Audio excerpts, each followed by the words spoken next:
dilbatni dilbii guyyaati dilbatni Manchester City fi Arsenal guyyaatti staadiyoomii Etihaditti waliif bahanudha. Sa'aatiin 12:30 jalqabe. Etihad guluffii kilaboota lamaan kanaan rommiti. Arsenal waggaa 21 booda waancaa Premier League injifachuuf liigii torbee hedduuf dursaa ture fiixa baasuuf ijibbaata kan itti morkatu. Manchester City nammoo si'ii taa'ee natti raajuu anaa taa'ee sitti baacuu dhufe kaabbaan galma keetii dhufe kaabbaan galma ijaaree kan gaadidduun nama caalee walaloo azmaarii kanaan kan ofitti dhaadhessudha.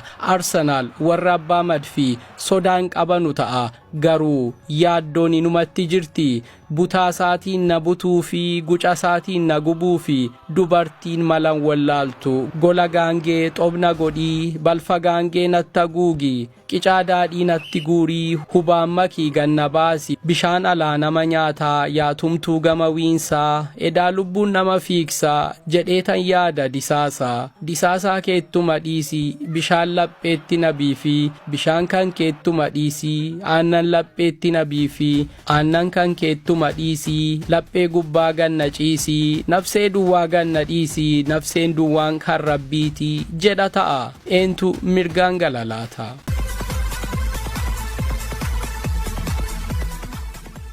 Tapha Manchester City waliin qabnuuf qophaa'eeram dilbanni naaf ga'u dideeram Etihaditti waancaa karabaa'uun waan nurra ga'e haloo baachuun barbaadam dursaa taphattoota Arsenal Declan Rice jedhem taphattoonni koo seenaa kana dura hojjetamee hin beekne hojjechuuf humna qabu bara 2004 booda waancaa Premier League England fudhachuuf dhiyaanneerraan yaada Mikel Arteta ture torbee 33ffaa Premier League Englandin kilaboota waancaaf morkatan yeroo murteessatti walitti fide Etihaditti kallattii waancaa murteessa feegama gareen Pep Guardiola dhaaleenju Manchester City dargaggoota akka Raya Cherki, Jeremy Doku, Antoine Semenyo fi Nico Orelin durfama gareen faallaa dura dhaabbachuuf yeroo rakkatanitti loltoota Mikel Arteta kallattiin dhukaasu jala bade waliin walitti dhufuun bara dorgommii kana garee mokkataan kamiyyuu dura dhaabbachuu hin dandeenye akka ta'e kilaboota ciccimoo injifachuun kan agarsiise Arsenal adeemsa keessa akka leenca ilkaan cabee ta'ee taphoota walitti aansee injifachuuf rakkate dorgommii hundumaan taphoota 5 darban keessaa 3 mo'amee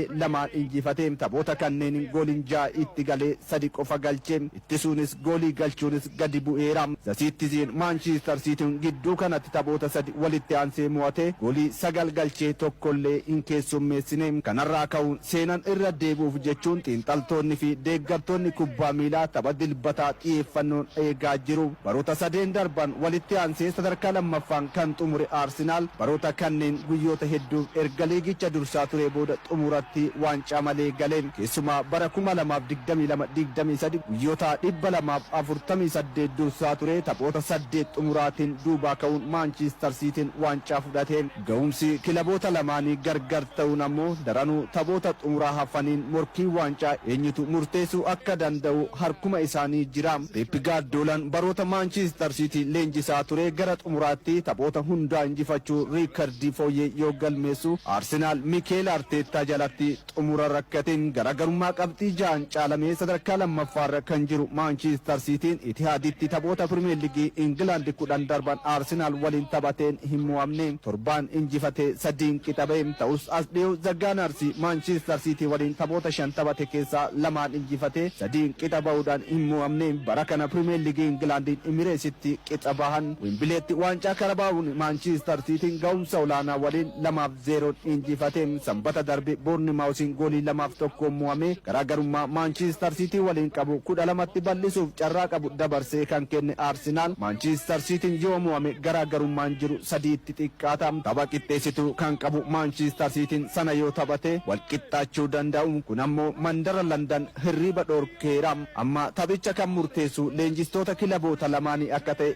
xiinxaltoonni ni dubbatamu akkaadaamii Baarseloonatti hanga Maanchiistar Siitii keessatti waliin leenjisuu kan ga'an Peep Gaardioolaa fi Mikel Arteetaan baay'ee wal jaalatu kun garuu karoora isaanii hin jijjiiru. Peep Gaardiolaan ergan Ingilaandi dhufee morkataan Maanchiistar Siitii Liibarpuul malee Arsenaalii miti jedhus baroottan darban Arsenaal morkataa Maanchiistar Siitii ta'uu mirkaneesseera. Waggoota arfan darban keessaa sadi isaanuma lamaantu waancaa waliin morkate. Taphattoonni duraanii fi xiinxaltoonni kubbaa miilaa yeroo ciniinsu Arsenaal jechuun ibsuun erga Arsenaal Champions League Awurooppaan walakkaa xumuraaf darbee booda taphataan duraanii Arsenaal Teeri Oneriin Mikel Arteetanii ibidda qabsiisuuf qophoofne jedhe deemee Itihaaditti nutti yaa mul'isu yoos dhuguma jenne amanna jechuun ni beekama. Maayikel Aawun ammoo akkas jedhe dilbataa waggoota dheeraan booda tapha cimaa Pirimeer Liigii Ingilaandi arguuf jirra. Kuni tapha murteessaa kan injifate shaampiyoonummaa isaa kan itti murteeffachuu danda'u jedhe. Manchiistar Siitiin dammaqeera akka sibiilaa jabaateera boqonnaas qaba. Qormaata bara dorgommichaa kan darbu tapha ittiin beekamu jedhe. Tapha kanaan tooftaan tapha kilaboota lamaanii goolii galchuufis murteessaadha. Arsenaal kilaboota ciccimoo liigichaa Maanchiistar Siitii, Liibarpuulii fi Maanchiistar Yuunaayitid waliin yoo taphatu hammi kubbaa qabatee taphachuusaa baay'ee gadi aanaadha. Kilaboota kanneen irratti tapha banaadhaan hammi goolii galchuu Arsenaal harka 0.6 yoo ta'u Maanchiistar Siitiin harka 0.89 galmeessuun tokkoffaadha. Taphattoonni akka Raayaa Cherkiif Jereemii Dookuu ammoo tooftaa kana murteessoodha. Tapha kanaan gama Maanchiistar Siitii miidhama salphaa tapha Cheelsii irratti mudateerra Nico Oriilen deebi'ee shaakala hojjeteera.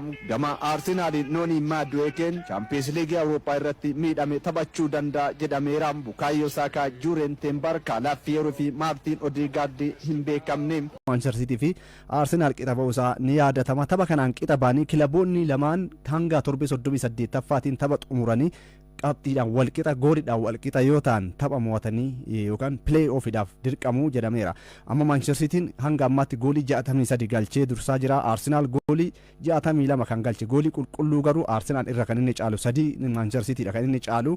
Kun egaa bara 1996 Manchester United Sir Alex Ferguson jalatti akkasuma Newcastle Kevin jalatti yeroo leenji'aatiin turanitti taateewwan akkanaa yeroo mudateen booda kan jalqabaa ta'uu mala jedhameera. Sababni isaa Arsenal kilaboonni inni waliin taphatu hirmaannaa dorgommiilee Awurooppaa argachuu fi liigicha keessa turuudhaaf kan waliin morkata waan ta'eef dorgommiin kana booda Peep Gaardioolaa fi akkasuma immoo barataa isaa Mikel Arteetaa gidduutti cimee akka itti fufu kan eegamaati hin jiru.